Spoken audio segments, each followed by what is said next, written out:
Velvet Buzzsaw is written and directed by Dan Gilroy and stars quite a few people. I'm going to read off the list. Stars Jake Gyllenhaal, Renee Russo, Zori Ashton, Tom Sturridge, Tony Collette, Natalie Dyer, David Diggs, and John Malkovich. Now, what is this movie about? Um, all right. I'm gonna try to do this the best I can, and I don't struggle with this, but I'm gonna struggle with this a little bit. So just bear with me. So basically,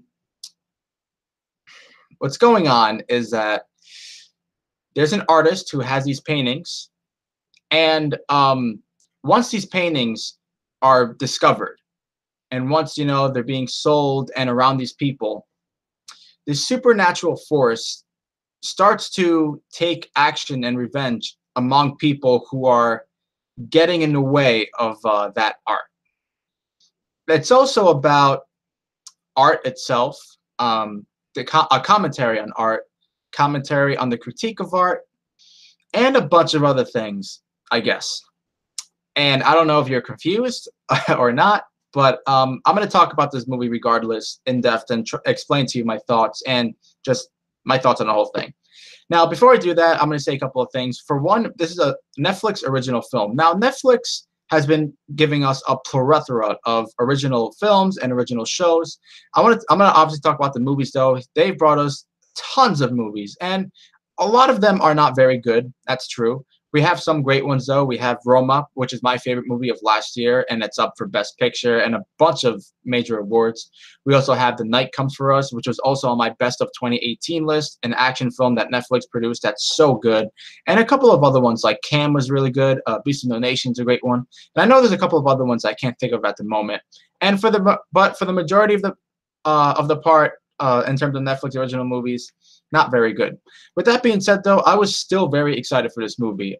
Dan Gilroy, for those of you who don't know, his first movie was Nightcrawler. Now, Nightcrawler to me is a masterpiece. That movie is so good, so well done. And Jake Gyllenhaal delivered the best performance of his career. It's still a shame that he was not nominated for Best Actor for that year. It's the biggest snub of the 2010s. I'm telling you that right now. Dan Gilroy also made the movie Roman J. Israel Esquire, which I know not many people liked. I thought it was solid personally. I don't love the movie, but I thought it was a pretty good watch, and I thought Denzel Washington was great in it. And when I heard that Dan Gilroy was making a movie with Jake Gyllenhaal again, and with this cast, and that it was categorized as a horror film, I was very excited. I didn't know what the movie was about. I didn't watch the trailer. I wanted to go in knowing nothing because of how impressed I was with Nightcrawler, I really wanted to see the second collaboration with Dan Gilroy and Jake Gyllenhaal. And right now, the Rotten Tomatoes score is at 68%. And the movie seems pretty divisive in general between critics, between audience members. I have friends that was not big fans of it. And I have other friends that think it's one of the best of the year, that really praised it. So I was really curious to see where I would fall under. And I had high expectations for it, despite not knowing what it was about or knowing really anything about it other than that it was a Dan Gilroy and Jake Gyllenhaal film. So Velvet Buzzsaw. What did I think? This movie was a massive disappointment. I thought this film sucked. Seriously, I think this is a bad movie. And it kills me to say that. I wanted to like this movie because of Dan Gilroy and Jake Gyllenhaal and the fact that it was a horror film, which I don't even know if I can even call it that. But okay. And I went in with, pretty good expectations, hoping for something good, and I was let down. But let's talk about, I guess, some of the positives first. I will say this is an A-list cast. The cast here is excellent. And the acting is good. I wouldn't say the acting is great, despite how good the cast is. The acting is just fine. The standout is Jake Gyllenhaal. And I will say, out of all the characters, the one I was interested in the most was Jake Gyllenhaal.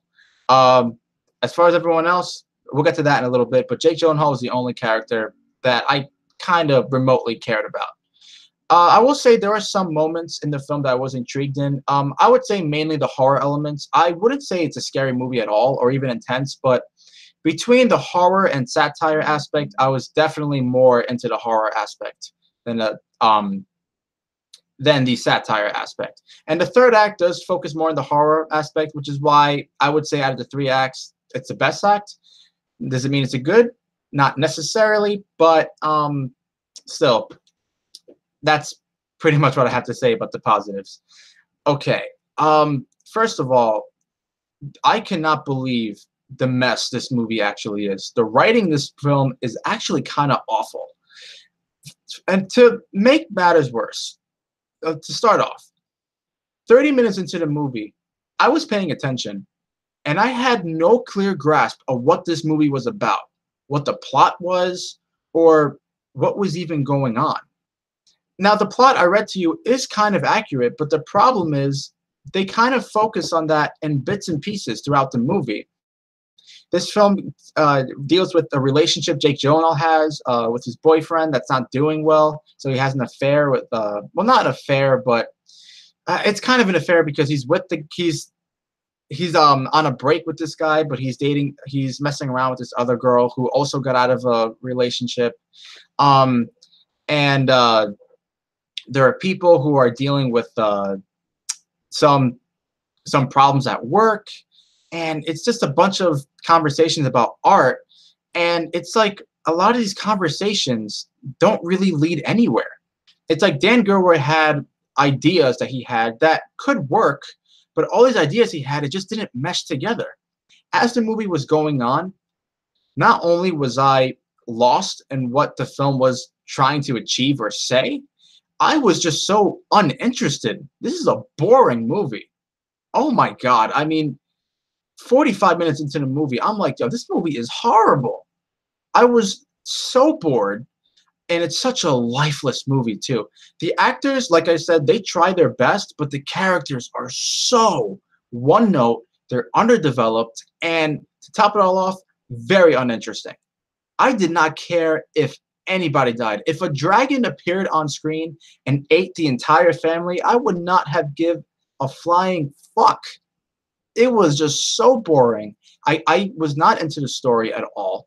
In fact, I would say for like the first two acts, I was hating this movie. I'm like, wow, this movie is horrendous. Not only does it not know what it wants to be, it doesn't know if it wants to be a horror film, if it wants to be a satire, or if it just wants to talk about art and how people, deal with it and the consequences, people go through over certain actions due to actions of greed or anything of their selfish, ideology or manners. What is this movie trying to say? Or what is Dan Gilroy trying to get across? You can kind of get that, but like I said, the ideas just don't mesh well at all. And the movie is so pretentious too. This movie it's headed so far up its ass, and I don't want to hear the argument of like, oh, Diego, you just didn't get it. Listen, I paid attention to this damn movie.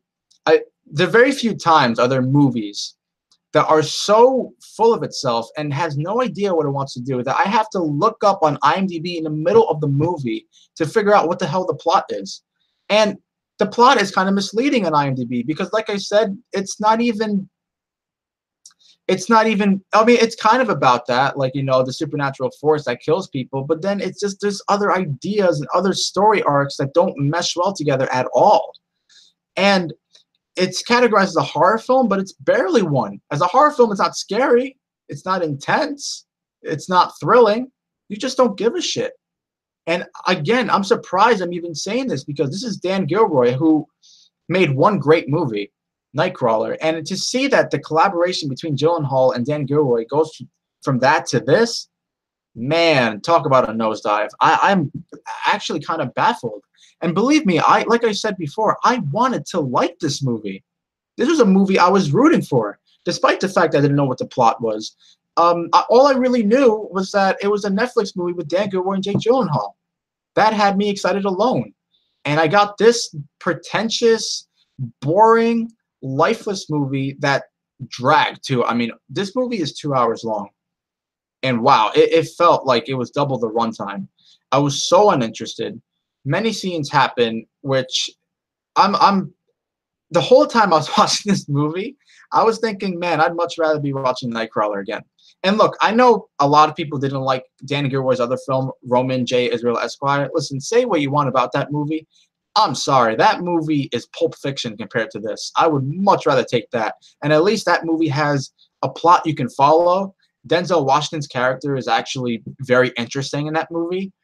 He's a great character too, and you can watch it and think, oh, this is pretty solid. With this movie, no one's really interesting. In fact, when I said about Jake Gyllenhaal being like the only interesting character arc, I mean, I can't help but wonder if the actor wasn't Jake Gyllenhaal, if it was someone else, would I still feel the same way? Because Jake Gyllenhaal is one of my favorite actors. I'm not going to lie.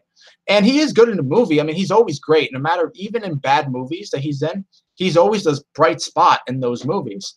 And I know he did a good job, but it can't help but wonder. I mean, I don't even think his character's that well written. So, like, if he was played by someone I didn't know, would it have, made a difference? Would I have cared as much about his story arc?